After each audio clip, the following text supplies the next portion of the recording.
العالمين الرحمن الرحيم مالك يوم الدين نحمده ونصلی علی رسولہ الکریم اما بعد۔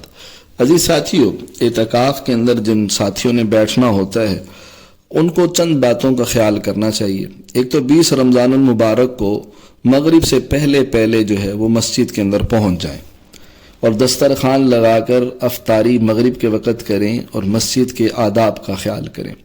جب مغرب کی نماز پڑھ لیں تو اس کے بعد کم از کم 6 رکعت اور زیادہ 20 رکعتیں اوابین کی پڑھیں۔ اوابین جو ہے وہ پڑھنے پر 12 سال کی عبادت کا ثواب ملتا ہے، اور رمضان المبارک کے اندر 12 × 7 = 84 840 سال کی عبادت کا ثواب ملتا ہے۔ اور مغرب کے بعد آیت الکرسی اور 4 قل پڑھ کر اپنے جسم کے اوپر آدمی کو دم کر لینے چاہیے۔ اس کے بعد جب کھانا کھائیں تو مختصر کھائیں تاکہ تراویح اچھی طرح پڑھ سکیں۔ صف اول میں بیٹھیں، تکبیر اولیٰ کا اہتمام کریں۔ اگر طاق رات ہو تو اس کے اندر خوب اللہ کی عبادت کریں، اور جتنی دیر نشاط کے ساتھ ہو سکے عبادت کریں۔ جب تھک جائے، نیند آنے لگے تو بستر بچھا کر باوضو دائیں کروٹ دعا پڑھ کر لیٹ جائیں اور سو جائیں۔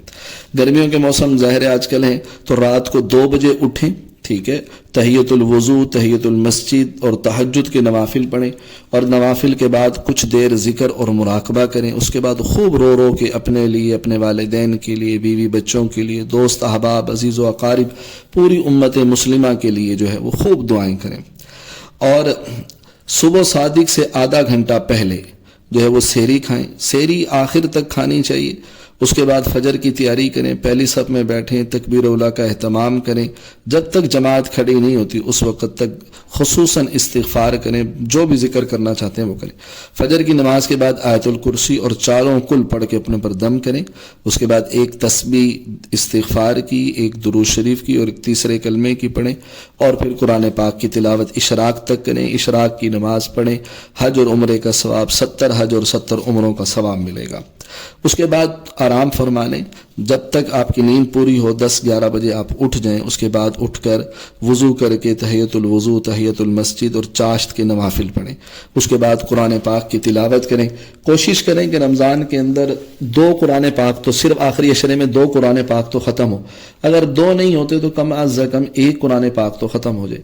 پھر ظہر کے بعد جو ہے صلاۃ التسبیح کا اہتمام فرمائیں کہ صلاۃ التسبیح پڑھیں۔ عصر سے آدھا گھنٹہ پہلے جو ہے فارغ ہو کر تحیۃ الوضو اور تحیۃ المسجد کے نوافل ادا کریں، اور اس کے بعد 4 سنتیں غیر موقدہ عصر سے پہلے والی وہ پڑھیں۔ عصر کی نماز کے بعد تلاوت کریں مختصر۔ اس کے بعد جو ہے تیسرا کلمہ، درود شریف اور استغفار 100 مرتبہ یہ پڑھ لیں۔ اب جب اس سے فارغ ہو جائیں تو اپنے لیے، اپنے گھر والوں کے لیے، سب کے لیے، پوری امت کے لیے جو ہے وہ دعائے مغفرت کریں۔ اگر بندہ یاد آ جائے تو بھائی میرے لیے بھی دعا کر لیں کہ اللہ تعالیٰ بھائی صہیب کو دنیا آخرت کی ساری نعمتیں نصیب فرمائے، قبر کو جنت کا باغ بنائے۔ اپنے لیے بھی کریں۔ اس کے بعد مختصر سی افطاری کریں، صف اول میں بیٹھیں، تکبیر اولیٰ کا اہتمام کریں، اس انداز سے وہ کریں۔ اور عورتوں کے جو معمولات ہیں وہ بھی میں عرض کر دوں گا انشاءاللہ تعالیٰ۔ وہ اس کے علاوہ کچھ چیزیں ہیں اس کا بھی وہ اہتمام کریں گی۔ باقی جو ہے اعتکاف کے مسائل وہ پھر میں عرض کر دیتا ہوں۔ السلام علیکم ورحمۃ اللہ وبرکاتہ۔